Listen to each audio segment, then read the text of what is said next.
नमस्कार दोस्तों। आसमान में ऐसा कोहराम मचने वाला है कि दुश्मन के राडार खाली की खाली स्क्रीन देखते रह जाएंगे। राफेल के साथ कंधे से कंधा मिलाकर उड़ान भरने भारत आ रहा है। पुतिन का सबसे भरोसेमंद स्टील महाबली, चीन की दीवारें भी छोटी पड़ जाएंगी और पाकिस्तान के सारे मंसूबे हवा में उड़ जाएंगे। वजह साफ है, भारत और रूस के बीच 100 स्टील हंटर्स को लेकर एक बेहद गोपनीय बातचीत शुरू हो चुकी है। यह सिर्फ खरीदारी की कहानी नहीं है। भारत सिर्फ जहाज नहीं लेगा, अपने घर में बनाएगा रूसी जिस्म में लगेगा भारतीय दिमाग वाला रडार। टेक्नोलॉजी की दुनिया में ये सबसे बड़ा गेम चेंजर साबित हो सकता है। रफ्तार इतनी की आवाज पीछे छूट जाए या और बार ऐसा कि दुश्मन को संभलने का एक सेकंड भी न मिले। 5वीं पीढ़ी का ये फाइटर जेट एशिया के आसमान का पूरा बैलेंस बदलने वाला है। जब राफेल भारत की सरजमी पर उतरा था तो पूरा देश गर्व से झूम उठा था। हर किसी को लगने लगा था अब हमारी एयर पावर को कोई चैलेंज नहीं दे सकता। लेकिन क्या आप जानते हैं कि जब देश राफेल की गर्जना पर तालियां बजा रहा था,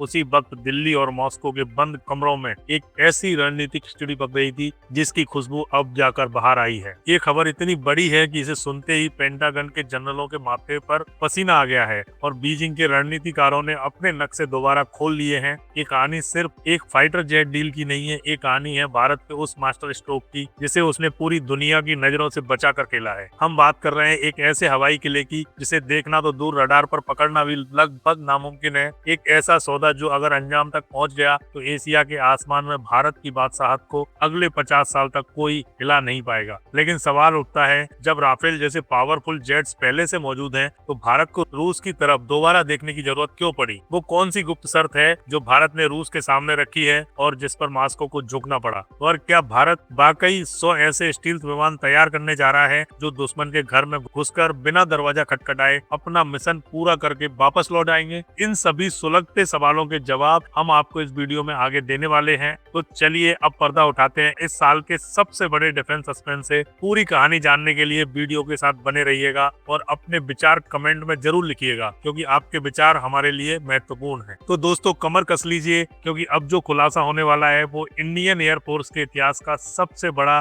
टर्निंग पॉइंट साबित हो सकता है। खबर ये है कि भारत और रूस के बीच सुखोई 57, जिसे दुनिया फेलोन के नाम से जानती है, उसको लेकर बातचीत का एक नया और बेहद सीरियस फेज शुरू हो चुका है। अब आप कहेंगे इसमें नया क्या है? बातें तो सालों से चल रही हैं, लेकिन रुकिए, इस बार खेल बदला हुआ है। इस बार भारत ने जो पासा फेंका है वो किसी भी पुराने दाव से बिल्कुल अलग है। भारत ने साफ साफ कह दिया है कि हमें आपका विमान चाहिए, लेकिन आपकी शर्तों पर नहीं, हमारी शर्तों पर। और वो शर्त है देसी दिमाग। जी हाँ, भारत ने रूस को दो दो कह दिया है कि हम Su-57 का फ्रेम तो लेंगे, लेकिन उसकी आंखें और कान यानी कि उसका राडार और एवियोनिक पूरी तरह भारतीय होंगे। इस फाइटर जेट में लगाया जाएगा भारत का खुद का बनाया हुआ उत्तम AESA राडार। ये वही राडार है जिसे DRDO के वैज्ञानिकों ने सालों की मेहनत, पसीने और रिसर्च से तैयार किया है और जो दुनिया के किसी भी टॉप क्लास राडार को टक्कर देने की क्षमता रखता है। सोचिए, शरीर रूस का लेकिन दिमाग और दिल भारत का। जब ये कॉम्बिनेशन आसमान में उड़ेगा तो उसे रोक पाना किसी के बस की बात नहीं होगी। इसे आप बेझिझक सुपर सुखोई का भी बाप कह सकते हैं। ये सिर्फ एक डील नहीं है,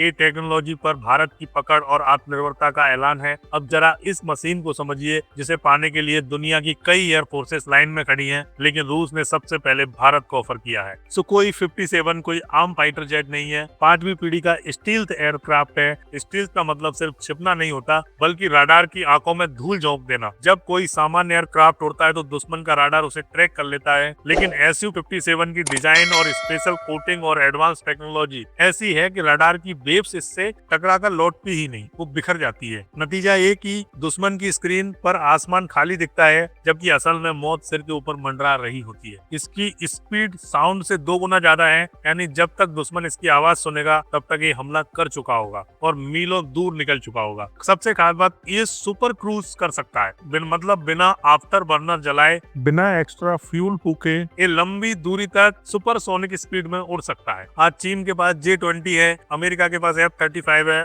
और अब भारत के पास इस लीग का कोई फाइटर जेट नहीं था। राफेल शानदार है, लेकिन वो 4.5 जनरेशन का है।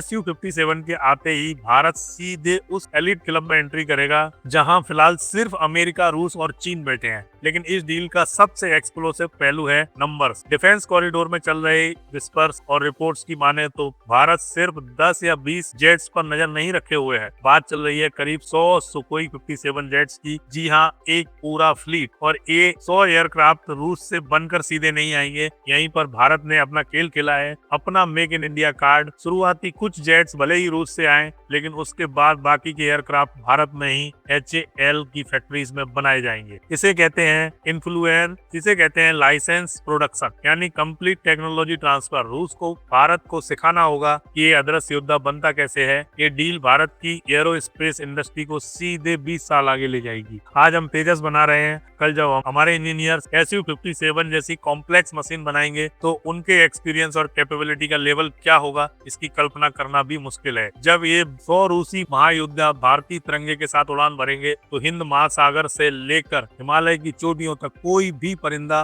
भारत की इजाजत के बिना पर नहीं मार पाएगा। ये पूरा मामला एक तरह से हमें 1990 के दशक की उस ऐतिहासिक डील की याद दिलाता है जब भारत ने Su-30 MKI खरीदा था। तब भी सवाल उठे थे, लेकिन आज वही Su-30 हमारी वायुसेना की रीढ़ की हड्डी बन चुका है। अब इतिहास एक बार फिर से खुद को दोहराने जा रहा है, लेकिन इस बार और भी ज्यादा खतरनाक, ज्यादा घातक और ज्यादा एडवांस अवतार। अब जरा स्ट्रेटेजिक इक्वेशंस को समझते हैं। भारत के सामने इस वक्त दो बड़े थ्रेट मौजूद हैं, एक पश्चिम में पाकिस्तान और दूसरा उत्तर पूर्व में चीन। चीन के पास उसका J-20 स्टील्थ फाइटर है, जिसे वो अपनी सबसे बड़ी ताकत बताता है। ताइवान से लेकर लद्दाख तक चीन इसी विमान के दम पर बार बार मसल फ्लेक्स करता रहता है। भारत का अपना M का एडवांस मीडियम कॉम्बैट एयरक्राफ्ट, जो हमारा इंडिजीनियस 5th जनरेशन फाइटर है, अभी डेवलपमेंट फेज में है। इसमें वक्त लगेगा शायद 2030 से 32 तक, लेकिन खतरा भविष्य का नहीं, खतरा आज का है, अभी का है। भारत 2030 तक हाथ पर हाथ रखकर नहीं बैठ सकता। यहीं पर Su-57 की एंट्री एक कंप्लीट गेम चेंजर बन जाती है।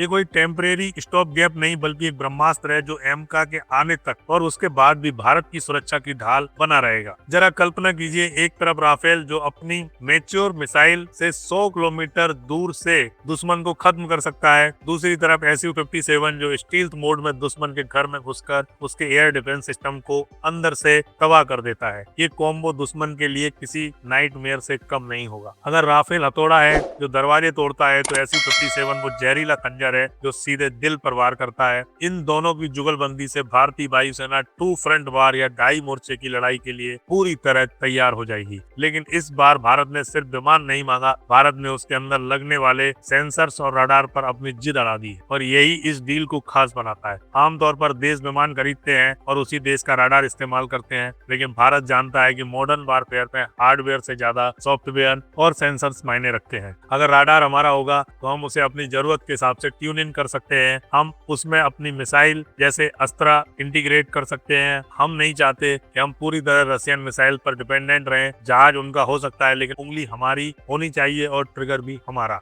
DRDO का उत्तम रडार AESA टेक्नोलॉजी पर बेस्ड है। इसका मतलब ये है कि एक साथ हवा में और जमीन पर सैकड़ों टारगेट्स को ट्रैक कर सकता है। इसे जाम करना लगभग नामुमकिन होता है। जब यही रडार Su-57 की स्टील्थ बॉडी के साथ जुड़ जाएगा तो ये कॉम्बिनेशन दुनिया का सबसे खतरनाक एयर कॉम्बैट पैकेज बन सकता है। रिपोर्ट्स ये भी कहती हैं कि रूस इस शर्त पर राजी होता दिख रहा है। वजह साफ है कि उसे पैसों की जरूरत है, और इंडिया जैसा रिलायबल और बड़ा पार्टनर उसे और कहीं नहीं मिलेगा। यूक्रेन वार के बाद रूस पर लगे सैंक्शंस के चलते उसे एक भरोसेमंद दोस्त चाहिए, और भारत इस मौके का पूरा फायदा उठाकर बेस्ट इन क्लास टेक्नोलॉजी अपनी शर्तों पर हासिल कर रहा है। इस पूरी डील का एक और पहलू है जिसे अक्सर लोग नजरअंदाज कर देते हैं, और वो है इंजन। चीन का J-20 दिखने में भले ही फ्यूचरिस्टिक लगे, लेकिन उसके इंजन में वो दम नहीं है जो होना चाहिए। चीन आज भी रशियन इंजन की कॉपी करने में जूझ रहा है। वहीं Su-57 में जो इंजन लगा है वो उसे 360 डिग्री थ्रस्ट वेक्टरिंग की कैपेबिलिटी देता है, और इसे कहते हैं सुपर मैन्यूवर एबिलिटी। आपने हवा में जेट्स को कलाबाजी खाते देखा होगा, लेकिन Su-57 लगभग हवा में एक जगह रुककर अपनी नाक घुमा सकता है और पीछे आ रहे दुश्मन पर मिसाइल दाग सकता है। डॉग फाइट यानी हवा में आमने सामने की लड़ाई में इसका कोई मुकाबला नहीं है। जब भारत के पास 100 ऐसे एयरक्राफ्ट होंगे तो पाकिस्तान के F-16 शायद टेक ऑफ करने से पहले ही सोच में पड़ जाएंगे। और जहाँ तक चीन की बात है, हिमालय की ऊंचाइयों पर जहाँ हवा पतली होती है वहाँ इंजन की असली परीक्षा होती है। रूसी इंजन हमेशा से रफ एंड टफ माने जाते हैं, चाहे लद्दाख का फ्रीजिंग सेक्टर हो या अरुणाचल की पहाड़ियाँ। Su-57 वहाँ उतनी ही आसानी से ऑपरेट कर सकता है जितना समुद्र के ऊपर। यही जियोग्राफिक एडवांटेज भारत को एक क्लियर अपर एज देता है। अब थोड़ा और डीप चलते हैं। ये डील सिर्फ वायुसेना को मजबूत नहीं करेगी, बल्कि ये भारत की डिप्लोमेसी का भी एक शानदार एग्जाम्पल है। अमेरिका लगातार दबाव बनाता रहा, भारत रूस से हथियार न खरीदे, वो हमें अपने F-35 और F-21 बेचने की कोशिश करता रहा है। लेकिन भारत ने अपनी स्ट्रेटेजिक ऑटोनॉमी दिखा दी है। हमने साफ कर दिया है कि हम अपने सिक्योरिटी डिसीजन वॉशिंगटन या बीजिंग से पूछकर नहीं करेंगे, हम वही खरीदेंगे जो भारत के लिए बेस्ट होगा। Su-57 की इस डील से भारत ने रूस के साथ अपनी पुरानी दोस्ती भी निभाई और साथ ही अमेरिका को ये मैसेज भी दे दिया कि अगर आप हमें टॉप लेवल टेक्नोलॉजी नहीं देंगे, हमारे पास दूसरे विकल्प भी मौजूद है। ये है भारत का नया आत्मविश्वास। भारत 2026 का भारत अब किसी कैंप का फॉलोअर नहीं, बल्कि अपनी धुरी खुद बनाने वाला देश है। 100 जेट्स की ये संभावित डील उसी आत्मविश्वास की एक जोरदार ओंकार है। और सबसे अहम बात, इस प्रोजेक्ट में जो पैसा लगेगा उसका बड़ा हिस्सा भारत में ही सर्कुलेट होगा। फैक्ट्री यहाँ लगेगी, रोजगार यहाँ मिलेगा और टेक्नोलॉजी यहीं डेवलप होगी। यानी पैसा भी हमारा, सिस्टम भी हमारा और फायदा भी पूरा का पूरा हमारा। जिस तेजी से पिछले कुछ महीनों में हाई लेवल मीटिंग्स हुई हैं, उसे देखकर यही लगता है कि सरकार जल्द ही कोई बड़ा ऐलान कर सकती है। मुमकिन है कि अगले बार आने वाले महीनों में हमें गवर्नमेंट टू गवर्नमेंट यानी G2G एग्रीमेंट्स की ब्रेकिंग न्यूज सुनने को मिल जाए। तो आप क्या सोचते हैं, कमेंट करके जरूर बताइए। थैंक यू दोस्तों, जय हिंद, वंदे मातरम।